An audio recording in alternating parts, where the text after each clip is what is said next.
Thank you for joining me on my presentation on the health benefits of cannabidiol. Cannabidiol, which is also known as CBD, is a cannabinoid from the cannabis plant. It's been promoted as doing some wonderful things, and I hope by the end of this presentation to really give you a good background understanding what it does and what it can't do. My name is Terrence Shenfield, and I have been a respiratory therapist for the last 30 years. I held a position as education coordinator at a major trauma center, and I also received my master's degree in complementary and alternative medicine. I always had an interest in integrative medicine, and I decided to get a master's in it, and I did my focus of study on herbal medicine as well as essential oils. So with that background, understanding how cannabis works because it's a plant was a snap.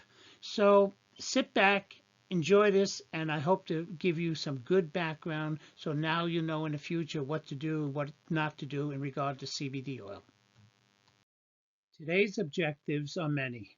First of all, I want you to understand when you hear all the advertising how medical marijuana and cannabis and CBD works on so many different systems in the body. I want to tell you why it works like that. I also want to give you a little background on what is the endocannabinoid system and how it impacts your health.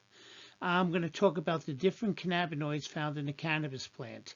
They use the word cannabinoids because in the cannabis plant, there are many, many different types of compounds and chemicals, and they call those compounds and chemicals cannabinoids.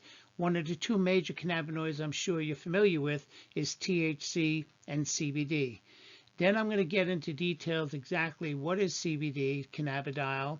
I'm going to give you a case study on Charlotte's Web. I'm sure you all have heard of Charlotte's Web, and her real name was Charlotte Figi. And then I'm going to tell you more about some real uses of CBD. I base my evidence on published studies, randomized controlled trials, and I'm very scientific in nature. I don't believe in hocus pocus. I don't believe in word of mouth. I more or less believe in where's the evidence. So from what my studies have shown, CBD works great for anxiety, insomnia, and in mild pain relief. And then I'm going to get a little bit more into dosing.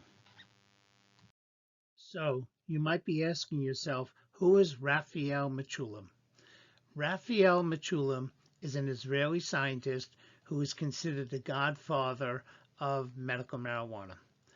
Raphael Mechoulam was born in Bulgaria in the 1930s and then immigrated with his family to Israel in 1949. He studied chemistry and then received his PhD, which had a thesis on the chemistry of steroids. After postdoctoral studies at the Rockefeller Institute in New York, he was on scientific staff at the Weizmann Institute. He's also a professor at the Hebrew University in Jerusalem. He moved back to Israel, and actually he's a major scientific studier of the chemistry and pharmacology of cannabinoids. And some interesting statement. I am sure all of you have heard of THC and you've all heard of CBD. Which one did you hear about first?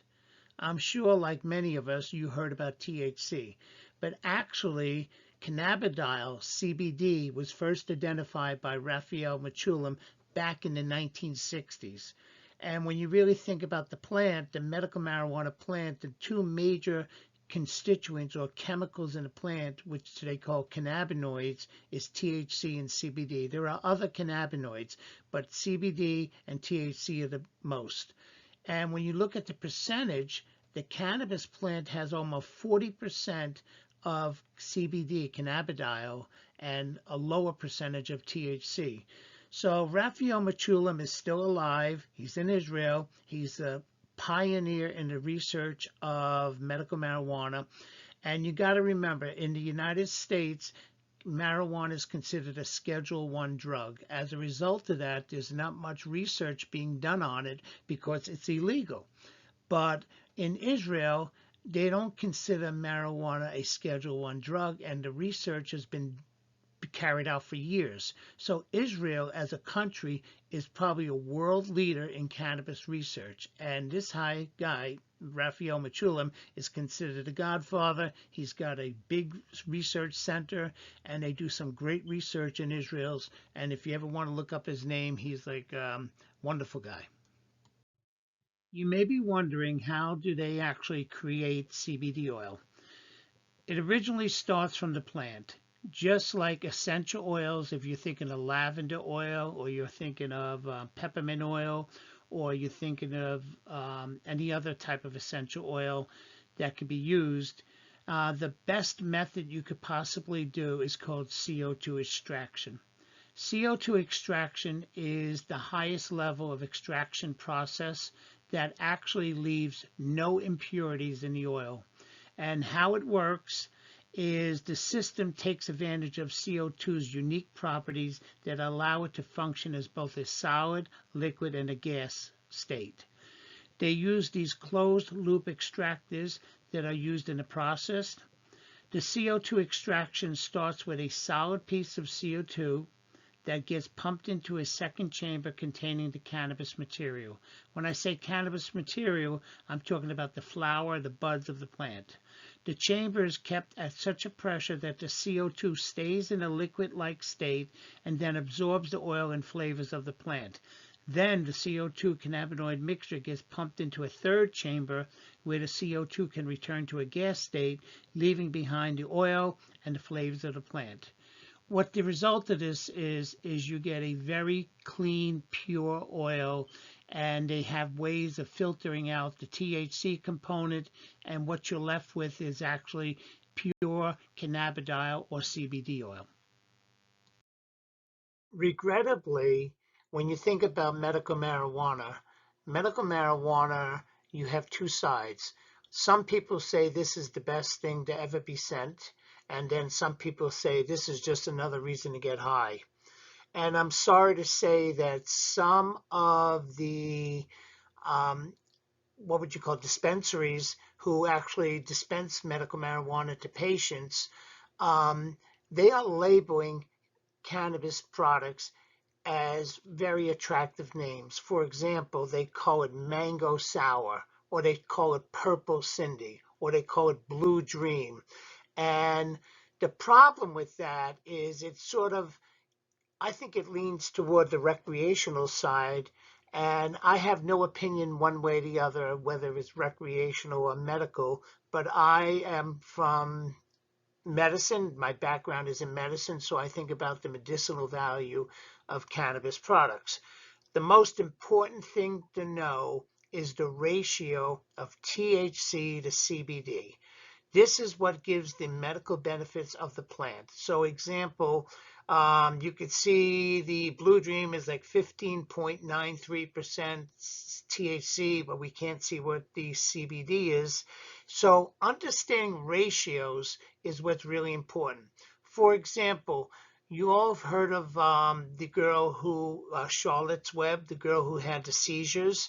And what she really benefited from was a product that had a high CBD content, very low THC. If someone is in pain, really having a 1-to-1 ratio, so example, 15% THC, 15% CBD might be the best benefit. I think that cannabis should not be labeled by Purple Cindy, Blue Dream, but really should be labeled by the ratio of THC and CBD.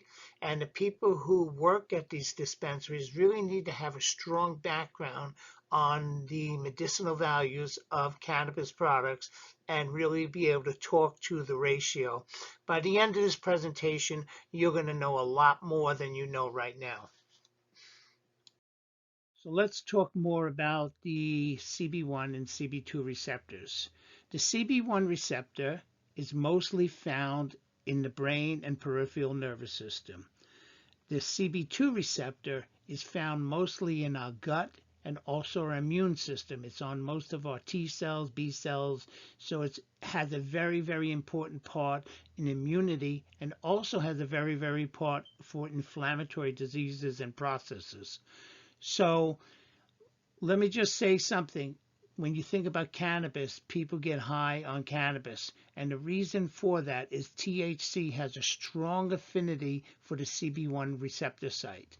And the CB1 receptor site is located in the brain. So it impacts memory, it impacts coordination, and that is why you feel high. The CB2 receptors, as I was saying before, are mostly located in the immune system and gut. And a lot of times, if you use cannabis product, it's good for irritable bowel syndrome, because the irritable bowel syndrome is part of the gut. And actually, there's so much knowledge out there that the CB2 receptors are very involved with inflammation processes in the body, and like irritable bowel syndrome, Crohn's disease, and also arthritis. And we'll get more into that. So CB1 in the brain and peripheral nervous system. CB2 is in our immune system as well as our gut. This is a very important slide because it talks about the endocannabinoid system. And you may be wondering, what is the endocannabinoid system? The endocannabinoid system was identified by Dr. Raphael Mechoulam, and basically all mammals on this planet have an endocannabinoid system. It's just not humans. Every type of mammal on the planet has it. And basically, it's a receptor system where in the body you have two types of receptors besides every other type of receptor you have. And one is called CB1 and the other one is called CB2. And the CB1 receptor is predominantly in the brain and the peripheral nervous system, where the CB2 receptors are part of the immune system, and it's also part of the gut. Our bodies, so we have these receptor systems, CB1, CB2, but our bodies produce these two natural chemicals or hormones, and it's very similar to the prostaglandin type of molecule. The molecule that we produce and chemical we produce, one is called anandamide and the other one is called 2-AG. These two chemicals or hormones attach to the CB1 and CB2 receptors. So what you're saying, what is the function of the CB1, CB2 receptors? They actually influence every type of physiologic system in the body: memory, pain, hunger, feeling full, inflammatory processes, pain processes. The list goes on and on. Immunity. It goes on and on. So when we produce enough anandamide and we produce enough 2-AG, it actually attaches to the CB1 receptor, CB2 receptors, and then we are in homeostasis. As we get older, anandamide and 2-AG is produced less. Think of the diabetic. Sometimes, when people, they're not born a diabetic, but over the years, they don't produce enough insulin. Maybe they even turn into type 1 diabetes. So how do you treat that? You have to give insulin externally. Now, the funny part about anandamide and 2-AG and how it fits into the CB1 and CB2 receptors, THC, the molecule of THC, is almost perfectly adapted to fit into the CB1 and CB2 receptors. Not any other type of chemicals can fit into these receptors, so it's kind of amazing that the THC molecule is molecularly shaped just like anandamide and 2-AG. So the premise is, if you don't produce enough anandamide and 2-AG, you could supplement yourself with THC, which will fit right into those CB1, CB2 receptors and elicit some kind of physiologic response. I'll get more into this, but that is the basis of that. In regard to CBD, CBD does not attach to the CB1 or CB2 receptors, but what it does do, when anandamide and 2-AG actually break down, they have enzymatic breakdown, CBD prevents it from being broken down, so more or less encourages it to last longer and do its thing. So we'll get more into that a little bit later. The CB1 receptor is one of the most abundant receptors found in the body, and it's mostly found in the peripheral nervous system and the brain. It is responsible for so many different things. For example, it's responsible for the concept of memory, thought, concentration, coordinated movement, and it actually found to increase pleasure, and it actually could reduce pain. So the CB1 receptor has many different functions. The CB2 receptor is mostly located in the immune cells and tissues. And the primary role of the CB2 receptor is actually to impact immunity and also inflammatory processes in the body. It actually controls the release of certain cellular mediators called cytokines and that are responsible for cell migration. And we'll get a little bit more into that a little bit later. As mentioned earlier, the CB1 receptor is mostly in the brain. And the brain has different regions. For example, you have the basal ganglia, you have the brain stem, you have the hippocampus, you have the neocortex, and each of those particular regions are responsible for different things.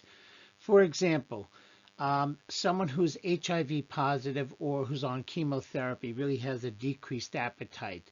As a result, if you use cannabis products, it actually attaches to the CB1 receptors located in the hypothalamus. What that does is increases your appetite. So people who at one point wouldn't eat because they would get nausea, now they got the munchies, so they eat and they gain weight, which is a good thing.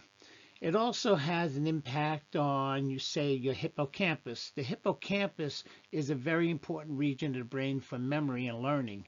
So if you use cannabis products, especially the THC, it will attach to the CB1 receptors in the hippocampus, and it can impact memory. So college students who use cannabis, it's not a very good thing because they are actually on the 5-year college plan. It impacts their memory. And the cerebellum controls motor control and coordination. So people who use cannabis sometimes can have impaired motor control. They did some tests where they had people drive through a obstacle course, pre and post using cannabis and not, and they found that after cannabis, your motor coordination is a little bit off. So these are some of the effects on cannabis and how it impacts different regions of the brain. This is an image of a presynaptic neuron and a postsynaptic neuron. What's unique about how the firing mechanism of neurotransmitters is that the CB1 and CB2 receptors is located on the presynaptic neuron, where anandamide and 2-AG is released from the postsynaptic neuron. So when you have your neurons firing for different reasons, like say pain modulation, if there's too much signaling and you don't produce enough anandamide or 2-AG, the use of cannabis will actually attach to the CB1 and CB2 receptors on the presynaptic neuron, and it will decrease the firing. So this is a little bit how the neural pathway, and as I mentioned before, THC almost has the same molecular shape as anandamide and 2-AG, and again, anandamide and 2-AG is actually released from the postsynaptic neuron. There are different sites of action for the CB1 and CB2 receptors, and I just wanted to give you another guideline. The CB1 receptor, like I said before, is located in the brain, but it's also located in the kidneys, the liver, the heart, the GI tract, the muscle tissue, and reproductive organs, where the CB2 receptors are mostly attached to immune cells, the spleen, the tonsils, the brain, very little in the brain, heart, liver, lungs, and other organs. So the site of action for the CB1 and CB2 receptors with our endogenous cannabinoids, anandamide and 2-AG, is really under a lot of study right now. They're doing a lot of research on different mechanisms and different impacts on this. So I wanted to give you a little background on the different cannabinoids of cannabis. When you take the marijuana plant or the cannabis plant, they actually produce many different chemicals, and those chemicals are called cannabinoids. Some of them are psychoactive, meaning they have some kind of impact in your brain function, where some of them are not psychoactive. They have no impact at all on your brain function. For example, CBN. CBN has been studied as one of the cannabinoids that has some kind of psychoactive effect. Actually, what they found is CBN actually works very good for people who have problems with sleep, insomnia in particular, where the non-psychoactive cannabinoids such as CBD has been studied for inflammation and other mechanisms. It works for pain relief, anxiety. So it really, there's many different cannabinoids, but our main focus today is going to be on CBD and THC, with CBD in particular. I'm going to do a case study now on Charlotte Figi. You may know Charlotte Figi by the certain breed of cannabis that was produced for her called Charlotte's Web. Charlotte was a little girl who had Dravet syndrome, and I'm going to tell you all about her story.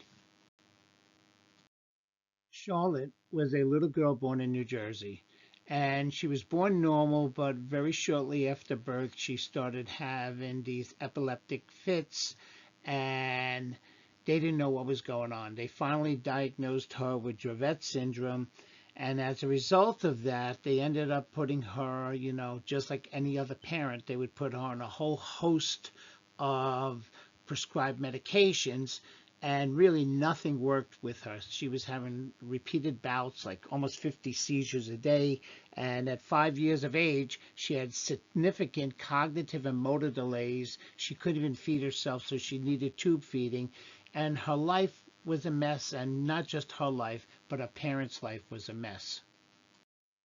So she was born in New Jersey, like I said. Her parents, Matt and Paige. She was born in 2004. She was a normal full term.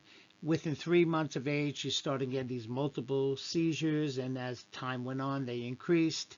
They did diagnostic tests, did MRIs, EEG, spinal taps, and she was finally diagnosed with Dravet syndrome, and they started treating her with the medicines they know best for this. So you may be asking, what is Dravet syndrome?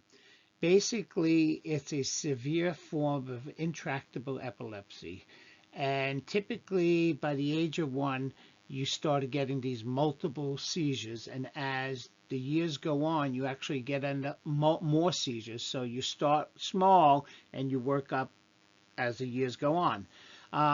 Typically, they're characterized by cognitive impairment, behavioral disorders, motor dysfunction, involuntary muscle spasms, and sometimes these seizures could last more than 30 minutes, and they come in what they call clusters.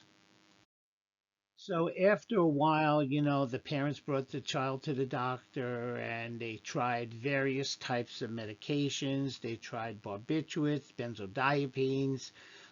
They tried a whole host of other drugs that have been used for epileptic seizures. And really, she's on a host of medications, and really nothing's worked. She's still having the seizures. And if you like any parent loving their child, they were gravely concerned about what's going on. The parents were desperate, and they wanted to help their child like any other parent. So they started the child on what is known as a ketogenic diet. The ketogenic diet has been shown to reduce seizures in some patients. And so what they do is they give you a diet that's high in fat, low in carbohydrates. And as a result of this diet, the body naturally produces these chemicals known as ketones. And ketones naturally suppress seizure activity. But when you're on a diet like that and you're restricted from other nutrients in the body, you suffer some side effects. And that side effects was bone loss, and the immune system was compromised, and you also develop some behavioral problems. So putting someone on a strict diet like this without getting the proper nutrients can be negative effects. And they've tried this for a while, and it really didn't do what they wanted to do. Out of sheer desperation, they heard through the grapevine that sometimes cannabis can be used for seizure disorders. And, their parents, they don't want to give their kids pot. I mean, like, this is like, who would do that? But their child was on every form of Western medicine, dietary restrictions, and they were completely deaf. They were tube feeding the kid. She was having cognitive and motor impairments. So they got so desperate, they heard about this special breed of cannabis called R4. And what this breed of cannabis had was very low THC and high CBD. So in other words, this is the CBD to THC ratio. They paid about $800 for 2 ounces of it, and they actually made an extract with oil. And what they did was they started giving their child this oiled cannabis product, which was high CBD, low THC. And their exact words says, "We are pioneering the whole thing. We were guinea pigging our daughter." And they realized this was federally illegal, and they were terrified. Because can you imagine if the police ever came down and you're feeding your kid pot? They would lock you up, number one, and they would take your child away from you, number two.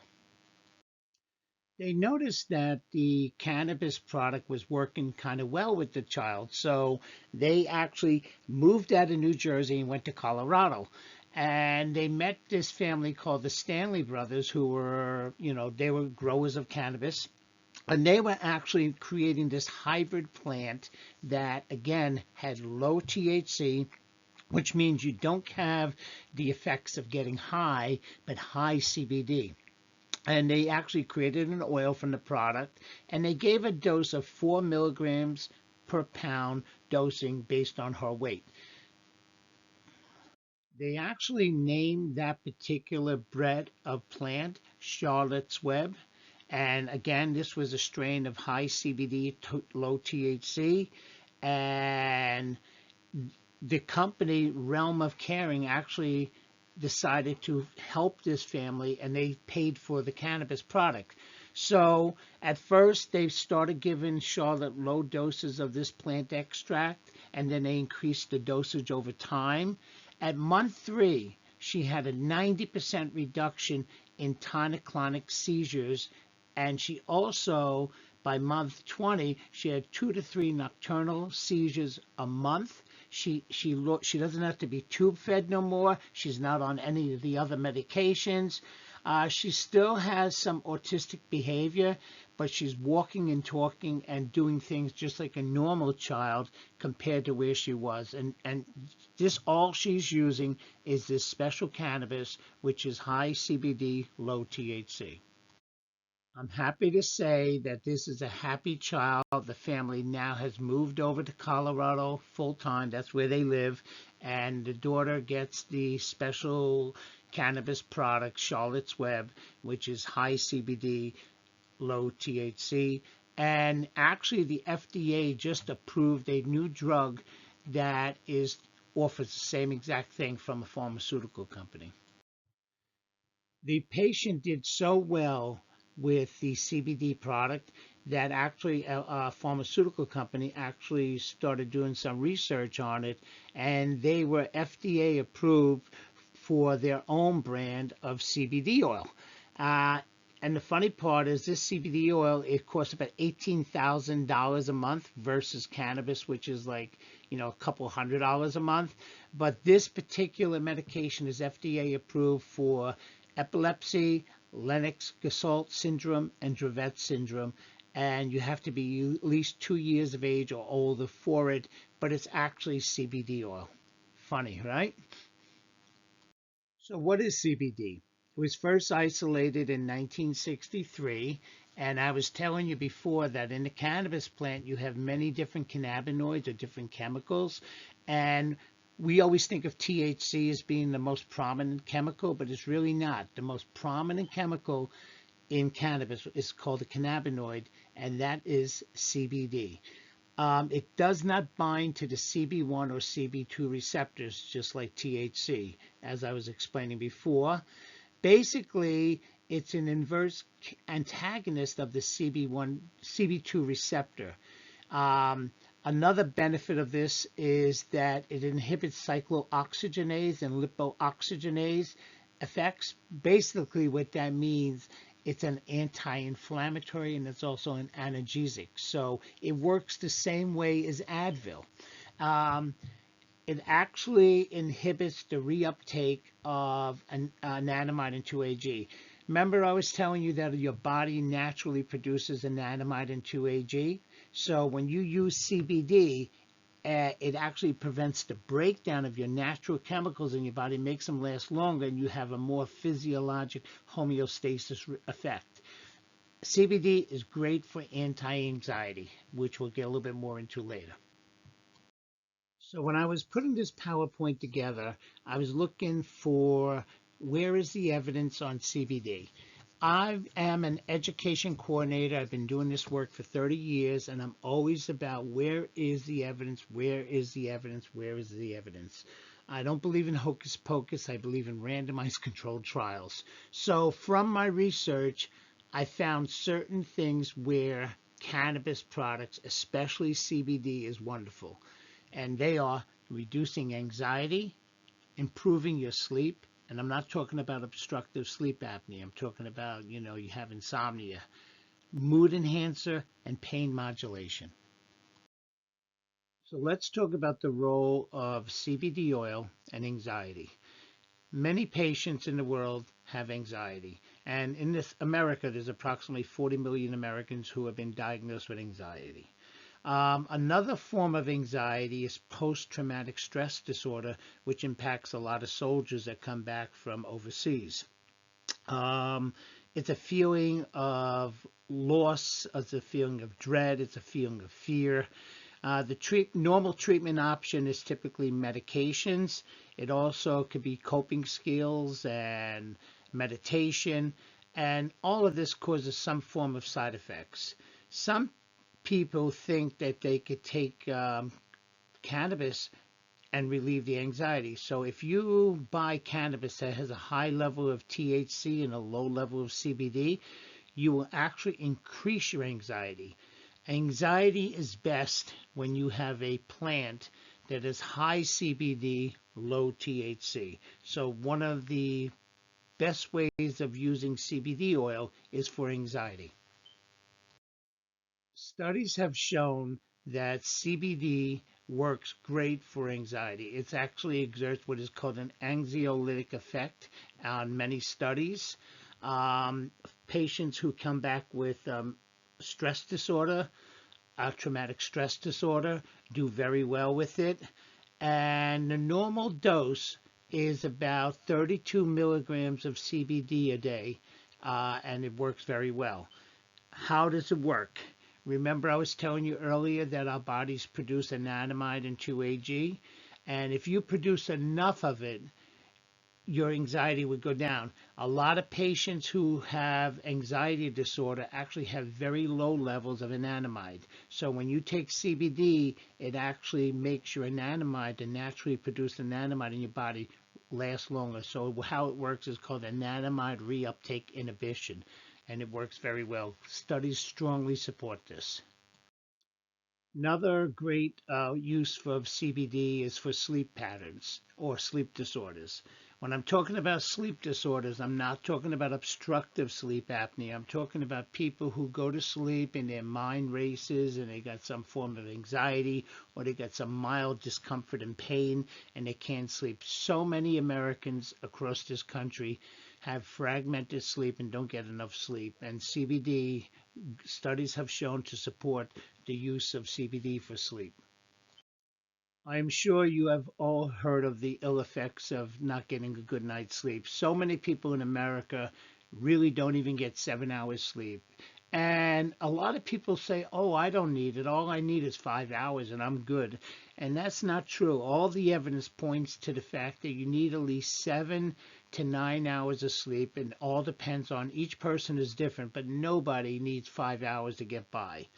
Lack of sleep has been contributed to so many disorders such as diabetes, weight gain, cognitive impairment, and a lot of times the reason people don't sleep is they have some form of anxiety or they have some form of mild pain. And they've done some studies with CBD oil where a dosing of 160 milligrams a day actually increased the quality of sleep. They used all different sleep scores to measure how well you fell asleep. And actually, CBD has been shown to reduce insomnia. And the way it works by reducing some chronic pain and anxiety. We all have heard of Tylenol PM. People take Tylenol PM to relieve little aches and pains to go to sleep and have a better night's sleep. CBD works the same way by reducing a little bit of pain, but also at the same time, it reduces any kind of anxiety or any kind of mind racing that's going on. But good sleep hygiene is the most important thing you could do. There is some research out there on the use of CBD for mood disorders. When I say mood disorders, I'm talking about depression and bipolar disorders. Some patients have used cannabis products that were high in THC, low in CBD. So in other words, they got some cannabis from wherever they got it from, a dispensary, and they noticed that it made their condition worse. And yes, it will make your condition worse.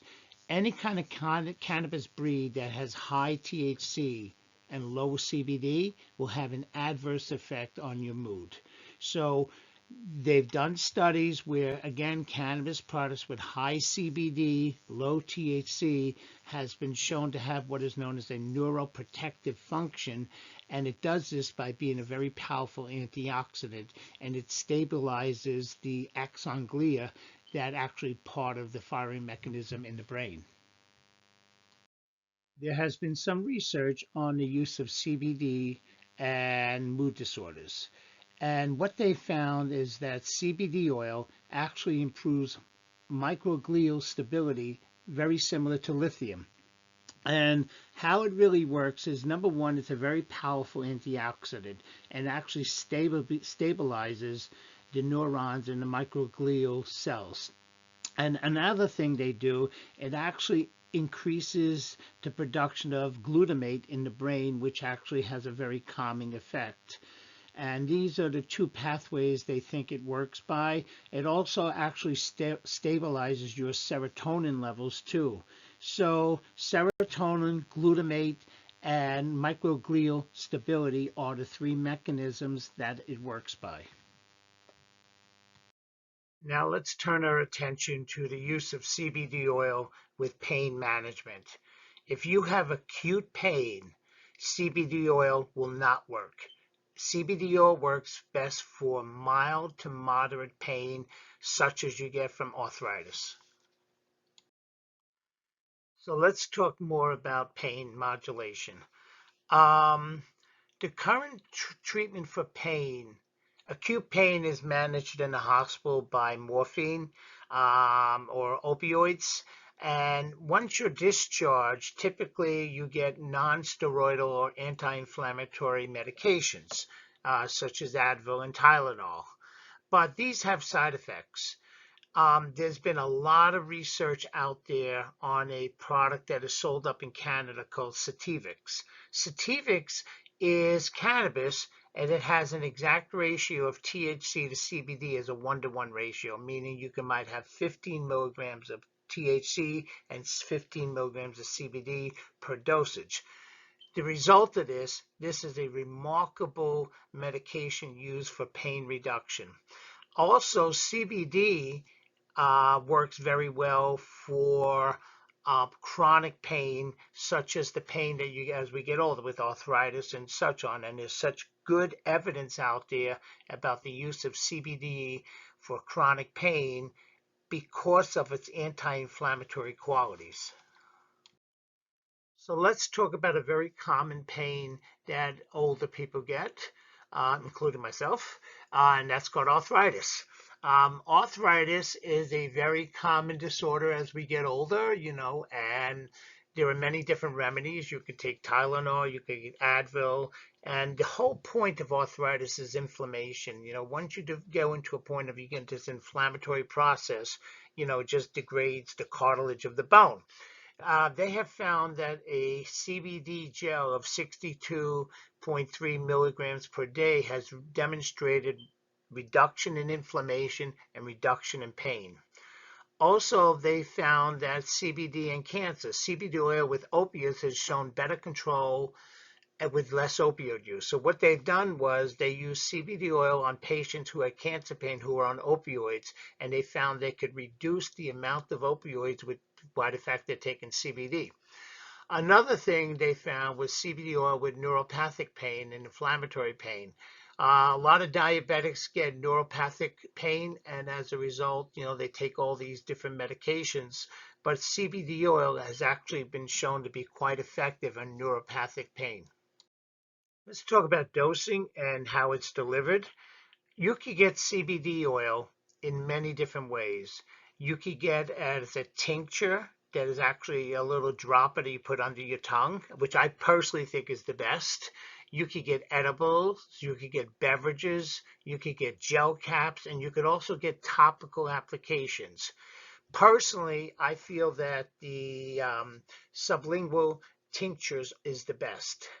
Um, Also, you could actually vape it. There have been studies of people who actually vape CBD oil. Now, I'm not talking about vaping CBD oil with vitamin E acetate, which has been shown to create like ARDS in the lung. So basically, they got some CBD products that do not contain vitamin E acetate that you could vape, and it actually relieves the symptoms rather quickly.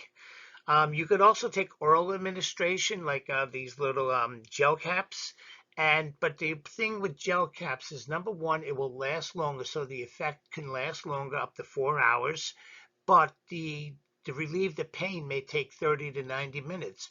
So sometimes people will use the tincture sublingually and then take a gel cap and get overall relief for 4 to 6 hours, which is a good method. In regard to dosing, CBD by tincture to me is the best way to do it.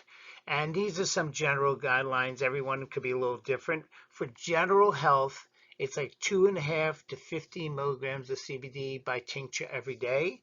To treat chronic pain, it could be 2.5 to 20 milligrams by mouth daily. And to help with sleep disorders, you may need more, and it's anywhere from 40 to 160. And 160 is what the evidence I've been reading, but it does seem high. And I've heard people who are actually benefiting from 25 milligrams per day to go to sleep, but the studies I read up to 160. I want to thank you all for joining me for this conference, and I hope that you learned a lot about CBD. I learned that you understand more about the endocannabinoid system, and I want you to differentiate and know how ratios of THC to CBD are really, really important. To help you further understand that, I actually have some good references here for you to read, and I open to any kind of questions you have, and you have a great day.